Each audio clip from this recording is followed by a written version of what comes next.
ನಮಸ್ಕಾರ, ನಾನು ಕಿರಣ್. ಶ್ರೀ ಅನ್ನಪೂರ್ಣ ಮೆಸ್ಗೆ ಸ್ವಾಗತ. ಇವತ್ತಿನ ವಿಡಿಯೋ ಬಂದು ಒಂದು ಪ್ರಮೋಷನಲ್ ವಿಡಿಯೋ ಆಗಿದೆ.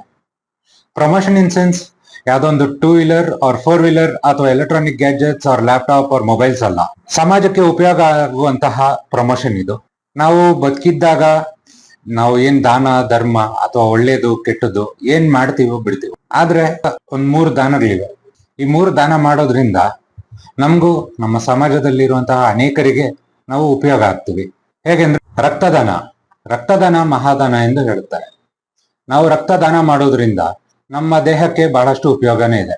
ಅದರಲ್ಲಿ ಕೆಲವು ಬಂದು ನಮ್ಮ ಬಾಡಿ ವೆಯ್ಟ್ ಅಥವಾ ನಮ್ಮ ದೇಹದ ತೂಕ ಕಮ್ಮಿ ಆಗುತ್ತೆ. ಹಾಗೆ heart attack or cardiac arrest ಇದು ಅವಾಯ್ಡ್ ಆಗುತ್ತೆ. ಹಾಗೆ ನಮ್ಮ ದೇಹದಲ್ಲಿರುವಂತಹ ಎಕ್ಸಸ್ ಐರನ್ ಇದನ್ನು ಕಂಟ್ರೋಲ್ ಆಗುತ್ತೆ. ಹಾಗೆ ಕ್ಯಾನ್ಸರ್ ಬರುವ ಚಾನ್ಸಸ್ ಬಹಳಷ್ಟು ಕಮ್ಮಿ ಇದೆ. ಹಾಗೆ ಬಹಳಷ್ಟು ಜನಗಳಲ್ಲಿ ಒಂದು ಅನುಮಾನವಿದೆ, ನಾವು ರಕ್ತದಾನ ಮಾಡೋದ್ರಿಂದ ನಮ್ಮ ದೇಹಕ್ಕೆ ಏನಾದ್ರೂ ಕಾಯಿಲೆ ಬರಬಹುದು ಅಥವಾ ಏನಾದ್ರೂ ನಮ್ಮ ದೇಹ ವ್ಯತ್ಯಾಸ ಆಗಬಹುದು ಎಂಬುವ ಅನುಮಾನ ಇದೆ.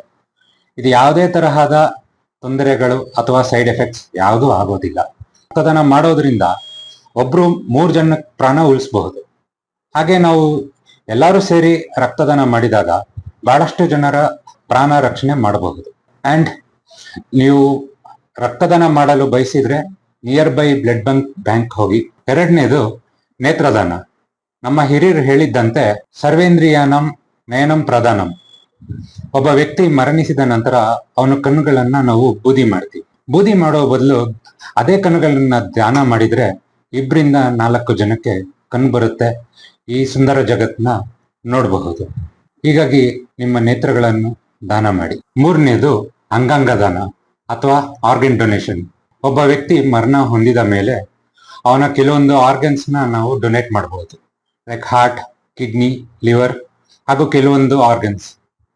ಯಾರಾದರೂ ನಿಮ್ಮ ಕಣ್ಣುಗಳು ಅಥವಾ ಆರ್ಗನ್ಸ್ ಡೊನೇಟ್ ಮಾಡಲು ಇಚ್ಛಿಸಿದರೆ ಡಿಸ್ಕ್ರಿಪ್ಷನ್ ನಲ್ಲಿ ಲಿಂಕ್ ಕೊಟ್ಟಿದ್ದೀನಿ. ದಯವಿಟ್ಟು ಆ ಲಿಂಕಲ್ಲಿ ಹೋಗಿ ರಿಜಿಸ್ಟರ್ ಆಗಿ ಅಂಡ್ ಸಮಾಜಕ್ಕೆ ನಮ್ದು ಅಂತ ಒಂದು ಕೊಡುಗೆ ಕೊಡೋಣ. ಇಲ್ಲಿಗೆ ಈ ವಿಷಯವನ್ನು ಮುಗಿಸ್ತಾ ಇದ್ದೇನೆ. ಧನ್ಯವಾದ.